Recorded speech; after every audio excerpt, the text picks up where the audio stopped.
Hello everyone, welcome to एडल coaching. This is Krishnakant Singh Bundela. Ecological economics के हिंदी के पार्ट 5 में आप लोगों का हार्दिक स्वागत है। इस पार्ट में हम डेवलपमेंट, इन्वायरमेंट, ट्रेड ऑफ करने वाले हैं। एक एपिसोडिक एक्सप्लेनेशन है, मगर ये जो फिफ्थ पार्ट है ये बाकी के 4 पार्ट से थोड़ा अलग है, इसलिए ज़रूरत नहीं पड़ेगी आपको कि आप पूरे 5 पार्ट देखें। मगर फिर भी अगर आपने देखे हैं फर्स्ट पार्ट स्पेशली और आपने समझा है उसको, तो आपको ये जल्दी आसानी से समझ में आएगा। क्योंकि अगर आप ऑप्टिमम या मैक्सिमम यील्ड जानते हैं, सस्टेनेबल यील्ड जानते हैं, तो इसको बहुत अच्छे से समझ पाएंगे। ट्रेड ऑफ क्या होता है? एक होता है अपॉर्चुनिटी कॉस्ट, एक होता है ट्रेड ऑफ। इन दोनों का डिफरेंस आपको समझ में आना चाहिए। ये क्या होता है? ट्रेड ऑफ का मतलब होता है कि एक का डेवलपमेंट हो या एक आगे बढ़े तो दूसरे में घाटा हो। यानी कि अगर हमारा इकोनॉमिक डेवलपमेंट हो रहा है तो इन्वायरमेंट की हानि हो रही है, और अगर इन्वायरमेंट का हम फायदा सोचें जैसा आज कोरोना में हो रहा है तो हमारी हानि हो रही है। तो ये ट्रेड ऑफ कहलाता है। ये अपॉर्चुनिटी कॉस्ट नहीं है जो बिल्कुल ही चला गया, वो तो हमने छोड़ ही दिया। लेकिन यहां पर छोड़ नहीं रहे हैं हम, उसको साथ लेकर चलना है। मगर कितना लेकर चलना है वो ध्यान में रखना पड़ेगा। तो आपको बता दिया जाए कि ये लंदन में 1273 में 1273 में कोल का यूज प्रोहिबिट हो गया था। मतलब आप कोयला इस्तेमाल नहीं कर सकते, आप कोल को नहीं निकाल सकते। अगर आपने निकाला 1300 तक तो जेल होने लगी थी। ये बहुत बड़ा ऑफेंस हो गया था। क्यों? क्योंकि इससे इन्वायरमेंट खराब होता था, पोल्यूशन होता था। तो ये बात इकोनॉमिस्ट इतनी देर में समझ पाए, ऐसा फिशर कहते हैं 1981 में। कि आपको समझ में नहीं आया कि नेचुरल रिसोर्सेज की हानि हो रही है और इससे हमारा एनवायरनमेंट खराब हो रहा है? ये बहुत बड़ा क्वेश्चन था। तो हमको ये समझना पड़ेगा कि ये जो पोल्यूशन है ये होना चाहिए कि नहीं होना चाहिए, या ऐसा कोई टारगेट लेवल होना चाहिए कि हम इतना ही पोल्यूशन छोड़ सकते हैं हमारे एनवायरनमेंट में। और ऐसा कौन सा वो मेथड होगा जिससे हम वो टारगेट लेवल सेट करें। इन सब की जानकारी या इन सब के बारे में स्टडी करना डेवलपमेंट इन्वायरमेंट ट्रेड ऑफ कहलाता है। तो सबसे पहले हम ये जानते हैं कि अगर हमारी कोई इकोनॉमिक एक्टिविटी होती है, कोई कंपनी बनाते हैं, कोई कुछ करते हैं, तो हम कुछ ना कुछ इन्वायरमेंट में फ्लो कर देते हैं। मतलब पोल्यूशन करते हैं, हम कुछ वेस्ट उसमें फ्लो कर देते हैं। जब वो वेस्ट इन्वायरमेंट में जाता है, वातावरण में जाता है, तो कुछ तो होता है जो एब्जॉर्ब हो जाता है। चलो, सहन शक्ति होती है सबके अंदर। तो जैसे गंगा जी में भी लोग कभी मूर्ति बहा देते हैं, कभी कुछ कुछ बहा देते हैं, थोड़ा बहुत चल जाता है। लेकिन अब जब उसमें अति कर दोगे आप तो वो सहन नहीं कर पाएगी। तो जब तक वो उसके लिए हार्मलेस है तब तक तो वो एब्जॉर्प्शन हो जाएगा आपकी उस गंदगी का, आपके उस पोल्यूशन का। लेकिन जब वो एब्जॉर्ब नहीं होगा तो क्या होगा? एक्यूमुलेट होगा आपका जितना भी पोल्यूटेंट स्टॉक है। तो क्या किया जाए?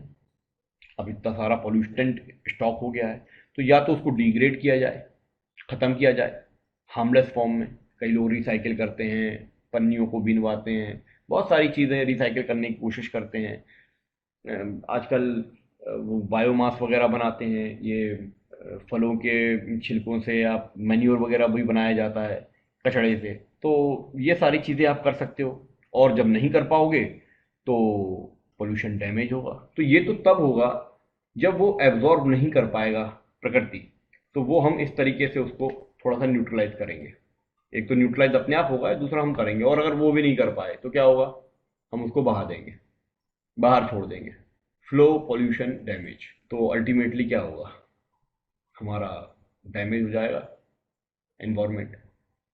तो इस तरीके से हमारी इकोनॉमिक एक्टिविटी पॉल्यूशन डैमेज करती है। अब हमको ये समझना है कि बहुत सारी ऐसी चीज़ें हैं जो हमारे ही कृत्य से, हमारे ही काम कर्मों से खराब होती हैं। हमारा जो प्रेशर है एनवायरनमेंट पर वो पूरे विश्व व्यापी हो चुका है। क्लाइमेट चेंज इसलिए हो रही है, स्ट्रेटोस्फेरिक ओजोन का डिप्लीशन हो रहा है, डिफोरेस्टेशन हो रहा है, सॉइल भी डिग्रेड होता जा रहा है ना। लैंड भी वेट होते जा रहे हैं, सूख रहे हैं। बायोडाइवर्सिटी का लॉस हो रहा है, फ्रेश वाटर का डिप्लीशन हो रहा है, फ्रेश वाटर नहीं मिल रहा है, कंटेमिनेट हो रहा है, गंदा होते आ रहा है वो। Damage to coastal reefs and ecosystem, हमारा इकोसिस्टम, हमारा कोस्टल रीफ, सब कुछ डैमेज हो रहा है। इसका डायरेक्ट किस पर असर पड़ रहा है? हमारी हेल्थ पर। दूध तक हमें सही नहीं मिलता आजकल। Ecosystem mediate health impacts. और इनडायरेक्ट हेल्थ इम्पैक्ट्स भी होते हैं। इनडायरेक्टली भी हम पर बहुत गहरा असर होता है, हमें पता ही नहीं रहता है कि हमारे वातावरण की वजह से हम पर इतना गंदा असर हो रहा है।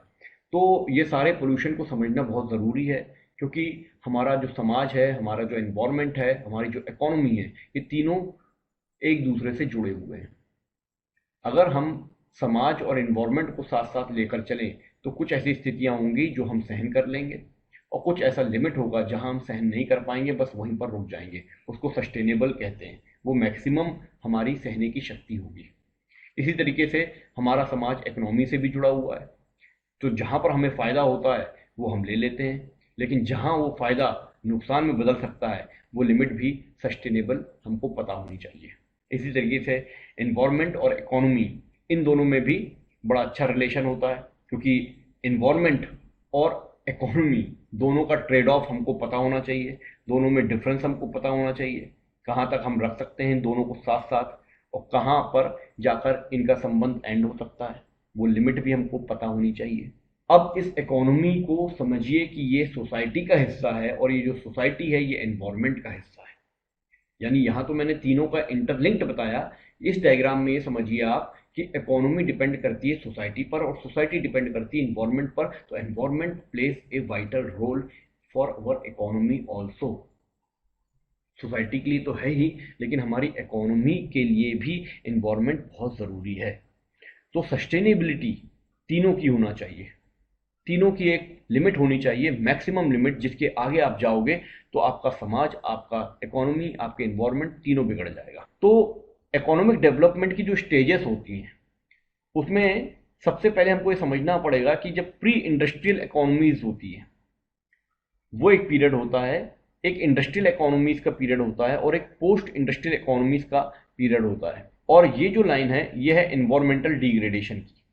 सबसे ज़्यादा डिग्रेड होता है कब? जब इंडस्ट्रियल इकोनॉमी पीक पर होती हैं, और उसके पहले नीचे रहता है। यानी हमारा जब गांव सिस्टम था, जब गाय बैलों से खेती वेती होती थी, तब हमारा प्री इंडस्ट्रियल इकोनॉमीज थी, तो हमारा एनवायरमेंटल बड़ा खुशहाल रहता था। जैसे आज कोरोना काल में सब चीज़ें जो रुक गई थी, तो हमारी नदियाँ साफ हो गई, बहुत फ़ायदा हुआ उससे एनवायरनमेंट को। तो अगर आप अपनी तरफ से एनवायरनमेंट को नहीं संभालोगे तो ये प्रकृति का जो बाप है वो तो संभालेगा ही, फिर आपसे सहन नहीं होगा जैसे आज की स्थिति बन रही है। वो चाहे बहाना किसी का भी हो, लेकिन वो हुआ। तो हमारा इंडस्ट्रियल इकोनॉमीज इस पीक पर था जिसमें एनवायरनमेंट का बहुत ज़्यादा डिग्रेडेशन हो रहा था, तो उसको नीचे लाया गया। तो ये स्टेजेस होते हैं। अब या तो ये नीचे खुद आ जाए, मतलब हम लोग ले आए, या प्रकृति अपने आप कुछ ऐसी अंगड़ाई ले जो आजकल ली है, वो भी हो सकता है। ये नीचे कैसे आता है? हम इंडस्ट्रियल इकोनॉमीज से नीचे आ सकते हैं जब हम कुछ पोल्यूशन फ्री इन्वेंशन कर डालें, उससे हमारी एनवायरनमेंट का डिग्रेडेशन कम हो सकता है। हम कुछ ऐसा काम करें जो सर्विस इकोनॉमीज के थ्रू हो, हम सर्विस ओरिएंटेड बन जाएं। आजकल आ रहा है ना ग्लोबल के लिए जो फ़ायदेमंद है, जो नेचुरल रिसोर्सेज के लिए फ़ायदेमंद है, वो काम करिए आप, हर्बल काम करिए आप। ऐसे बहुत सारे स्लोगन्स आजकल एडवर्टीजमेंट्स में आ रहे हैं, क्योंकि कोरोना काल है। ये देखिए हमारी पृथ्वी में जो एयर का, एटमॉस्फेयर का जो वर्गीकरण है, troposphere, stratosphere, mesosphere, thermosphere, exosphere, इतने सारे स्फीयर हैं हमारे पृथ्वी पे। तो इन सब में इनके अलग अलग काम हैं, और इसमें अगर गड़बड़ी होती है, जैसे ओजोन लेयर है हमारी, वो डिप्लीट हो रही है, तो ये रीज़न तो हम ही हैं। एयर पोल्यूशन के बहुत सारे रीजंस होते हैं, नेचुरल भी होते हैं, एंथ्रोपोजेनिक भी होते हैं, मैन मेड होते हैं। और मैन मेड में भी कुछ तो इंडस्ट्रीज वगैरह हैं जो स्टेशनरी हैं, कुछ मोबाइल हैं, जैसे हमारे कार, शिप्स, एयरक्राफ्ट, ये चलते फिरते डैमेज कर रहे हैं एयर को। तो इसके एमिशन से होता क्या है कि जो हम लोग गंदगी एमिट करते हैं, जैसे halogen source gases are emitted at earth surface by human activities and natural process. तो हेलोजन सोर्स गैसेस एक्यूमुलेट हो जाती हैं एटमॉस्फेयर में, और ये क्या होता है, जो हमारे नीचे वाला जो हिस्सा है एटमॉस्फेयर का, वहाँ पर हवाएं चलती हैं, और इससे ये सब जगह डिस्ट्रीब्यूट हो जाता है, और ये स्ट्रेटोस्फीयर तक भी जा सकता है। और जब ये ऊपर वाले स्ट्रेटोस्फीयर वगैरह में चला जाता है, जहाँ पर अल्ट्रावायलेट किरणें आती हैं, तो ये हेलोजन गैस उनके साथ रिएक्ट भी कर जाती है, और ये रिएक्टिव जो हेलोजन गैस है ये ओजोन के लेयर को डिप्लीट करती है, तोड़ देती है। इतना खतरनाक होता है ये हेलोजन। एयर का पोल्यूशन इस तरीके से बढ़ाते हैं हम लोग। ये यूरोप का एक एयर पोल्यूशन का एक डायग्राम है जिसमें बहुत सारी चीज़ें हैं कि 90% एमोनिया एमिट होता है, 80% मीथेन एमिट होता है, 60% sulphur oxide come from the energy production and distribution, more than 40% of the, मतलब इन ऑल ये सारी चीज़ें एयर को पोल्यूट कर रही हैं। फिर वाटर भी पोल्यूशन होता है। वाटर का ये जो साइकिल है जो हम बचपन से पढ़ते आ रहे हैं उसमें हम अपनी इंडस्ट्रीज़ को भी मिला देते हैं, इसके इंडस्ट्रीज़ के जितने भी हमारे कचड़े हैं वो मिल जाते हैं, तो ये साइकिल में भी हार्म होता है, पानी कंटेमिनेट हो जाता है। ग्रीन हाउस इफेक्ट हमको पता है कि सोलर एनर्जी आती है और इस ग्रीन हाउस इफेक्ट की वजह से हमारे पास इंफ्रारेड रेडिएशन नहीं आ पाती है, वो लौट जाती है और मैक्सिमम हीट ये एटमॉस्फेयर एब्जॉर्ब कर लेता है और फिर हम पर फिल्टर होके हीट आती है। लेकिन हम लोग कार्बन डाइऑक्साइड छोड़ते हैं, मीथेन छोड़ते हैं, नाइट्रस ऑक्साइड छोड़ते हैं, हाइड्रोफ्लोरोकार्बन्स छोड़ते हैं, परफ्लोरोकार्बन्स छोड़ते हैं, सल्फर हेक्साफ्लोराइड छोड़ते हैं और इन सब से अपनी ही एटमॉस्फेयर को नुकसान पहुंचा देते हैं। कितने महान है। फिर नॉइज पोल्यूशन है। एक्यूट इफेक्ट्स होते हैं, क्रोनिक इफेक्ट होते हैं, लॉन्ग टर्म रिस्क भी होते हैं। नॉइज, आपने कभी अगर, आप में से कोई अगर रहता हो किसी स्टेशन के बाजू में जहाँ से ट्रेन लगातार जाती हैं या एरोड्रम के बाजू में, एयरपोर्ट के बाजू में एरोप्लेन्स बार बार आते हैं, उनको पता होगा कि नॉइज पोल्यूशन क्या होता है। मैक्सिमम जिसके यहाँ आसपास हमेशा कुछ ना कुछ चलता रहता हो तो उससे क्या होता है। सबसे पहले तो डिस्कम्फर्ट होता है, नंबर ऑफ पीपल अफेक्ट होते हैं। सबसे ज़्यादा जो अफेक्ट होते हैं वो डिस्टर्बेंस, अनॉयंस, स्लीप डिस्टर्बेंस होता है और उसकी सीवियरिटी जब बढ़ती जाती है तो स्ट्रेस भी हो जाता है और उसके ऊपर रिस्क फैक्टर भी होते हैं, ब्लड प्रेशर का, कोलेस्ट्रॉल का, ब्लड क्लॉटिंग, ग्लूकोज, इन सब का डिजीज़ आने लगता है। फिर इंसोम्निया पर्टिकुलर डिजीज़ आ जाता है, दिल के भी मरीज बन जाते हैं और फिर तो मर भी जाते हैं। इतना कुछ हो जाता है।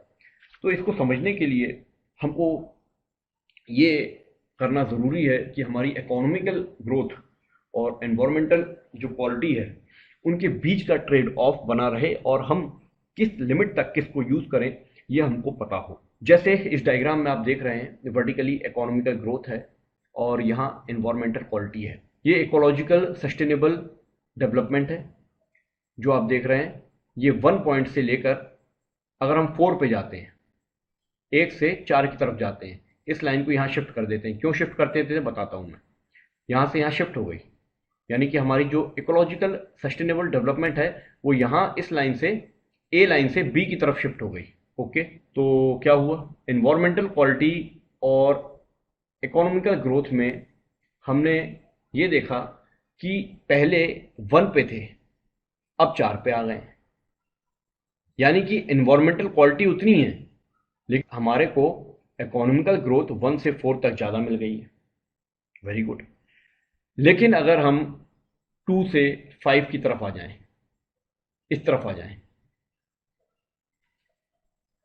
तो क्या होगा, तो यहां पर रिडक्शन हो गया इकोलॉजिकल सस्टेनेबल डेवलपमेंट का।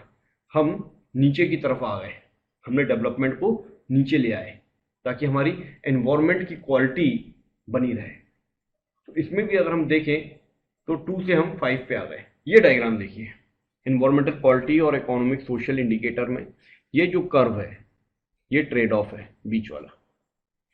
यानी कि ये ट्रेड ऑफ बता रहा है, जैसे कि आप डिमांड और प्राइस का देखते हैं, ट्रेड ऑफ, प्राइस बढ़ी तो डिमांड घटी, डिमांड बढ़ी तो प्राइस घटी, इस तरीके का।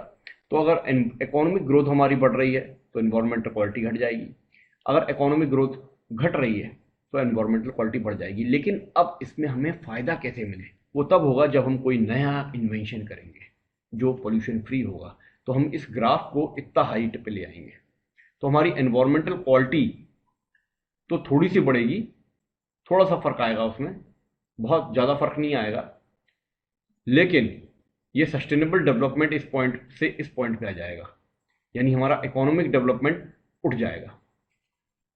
ये एक डायग्राम मुझे नेट से मिला है, इसको भी आप समझ सकते हो इसी तरीके से कि 1990 से 2050 तक इन्हें प्रेडिक्ट किया है कि जो रिडक्शन होगा टारगेट में वो ये है कि 2050 तक हमारा जितना भी बिल्डिंग्स हैं, इंडस्ट्रीज की, घर की, सबकी, उसमें उसको रीबिल्ड करें, उनका इंफ्रास्ट्रक्चर हम फिर से रीबिल्ड करें, उसमें एक नयापन लाएं जो कि पोल्यूशन फ्री हो। जैसे आजकल हार्वेस्टिंग सिस्टम चल रहा है, सब लोग बोलते हैं कि पानी बचाइए पानी बचाइए। हो सकता है बाद में कानून निकल जाए कि आपको हार्वेस्टिंग सिस्टम अपने छत से अपने ग्राउंड तक लगाना ही अनिवार्य है। तो 2050 तक का बहुत सारी चीज़ें जो जापान अभी कर रही है, चाइना भी कर रही है, हो सकता है हम भी वहाँ पर करें।